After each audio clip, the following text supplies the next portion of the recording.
DNA मित्रों, अब हम ईरान में खलीफा और उनकी फोर्स के खिलाफ सबसे बड़े आंदोलन का विश्लेषण करेंगे।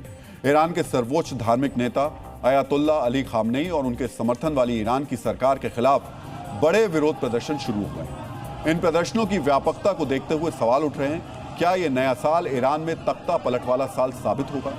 ईरान में जिस सत्ता को पिछले 35 साल से कोई चुनौती नहीं दे पाया, क्या एक जन आंदोलन उसे उखाड़ कर फेंक देगा?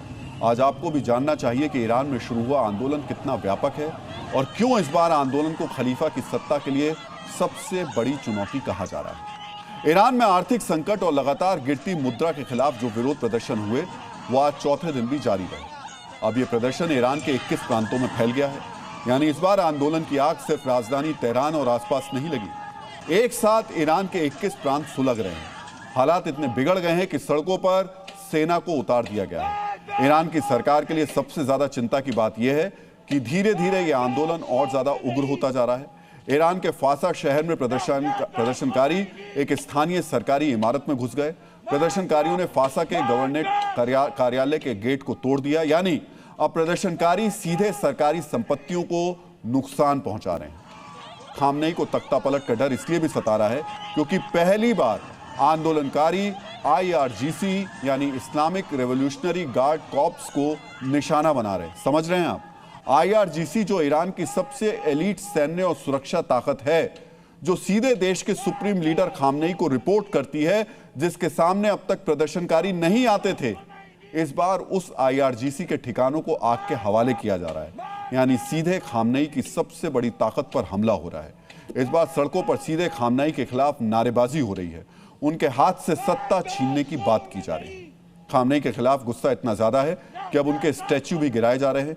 ईरान के अर्दबिल शहर में सिर्फ 2 दिन पहले लगाया गया खामनेई का स्टैच्यू प्रदर्शनकारियों ने गिरा दिया।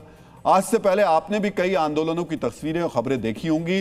जब सत्ता गिरने वाली होती है तो इसकी शुरुआत शहरों में लगे स्टैच्यू गिरने से ही होती है। कई आंदोलनों में ऐसा देखने को मिला है। डीएनए मित्रों, ईरान में अब हिंसा के दौरान लोगों की मौत भी हो रही है। दक्षिण पश्चिमी ईरान में प्रदर्शनकारियों और सुरक्षा बलों के बीच झड़प में 2 लोगों की मौत हो गई। मरने वालों में एक ईरान की पैरामिलिट्री का सैनिक और दूसरा प्रदर्शनकारी है, जिसके बाद हिंसा और ज्यादा भड़क गई। हिजाब विवाद के बाद ईरान में पहली बार इतने व्यापक प्रदर्शन हो रहे हैं जिसमें हर उम्र और तबके के लोग शामिल हैं। ये प्रदर्शनकारी राजा की वापसी और इस्लामिक शासन को खत्म करने का नारा लगा रहे हैं। यानी ईरान में प्रदर्शन अब सिर्फ महंगाई का विरोध नहीं रहा, ये एक व्यापक सामाजिक और राजनीतिक आंदोलन बन गया है जिसमें गरीब से लेकर छात्र, व्यापारी तक शामिल हैं। विरोध के कारणों में मंदी, महंगाई, मुद्रा गिरावट, जीवन में आ रही कठिनाइयां और इस्लामिक शासन के खिलाफ असंतोष शामिल है, जो राजनीतिक बदलाव की मांग की सबसे बड़ी वजह है। आज आपको समझना चाहिए आखिरकार आज के ईरान की ये हालत क्या है, जिसकी वजह से लोग ताकतवर खामनेई के खिलाफ जान जोखिम में डालकर सड़कों पर उतर आए हैं और ईरान में सेना को तैनात करना पड़ा है। इसकी सबसे बड़ी वजह लगातार गिर रही ईरान की मुद्रा है। डीएनए मित्रों, इजराइल से युद्ध और अमेरिकी प्रतिबंधों का सामना सबसे ज्यादा जो उसका असर है वो ईरान के मुद्रा रियाल पर पड़ा है। आज एक अमेरिकी डॉलर की कीमत 14 लाख ईरानी रियाल तक पहुंच गई है। यह ईरानी मुद्रा का सर्वकालिक निचला स्तर है और अभी भी इसके ठहरने की उम्मीदें नहीं है। जबकि 2015 में एक डॉलर 32,000 रियाल के बराबर था। इसका मतलब पिछले एक दशक में रियाल का 40 से 45 गुना अवमूल्यन हुआ है। इसका असर सीधे महंगाई पर पड़ा है।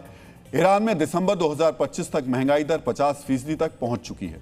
खाना, दूध, अनाज और जरूरी वस्तुओं की कीमतें पिछले साल की तुलना में 70% से ऊपर बढ़ी। डीएनए मित्रों, जिसके बाद ईरान में लोग सड़कों पर उतरने को मजबूर हो गए। यानी इस बार कारण धार्मिक नहीं बल्कि आर्थिक है, जिससे निपटना ईरान के लिए आसान नहीं है। इसलिए इस आंदोलन को खामनेई के खिलाफ सबसे बड़ा संकट माना जा रहा है।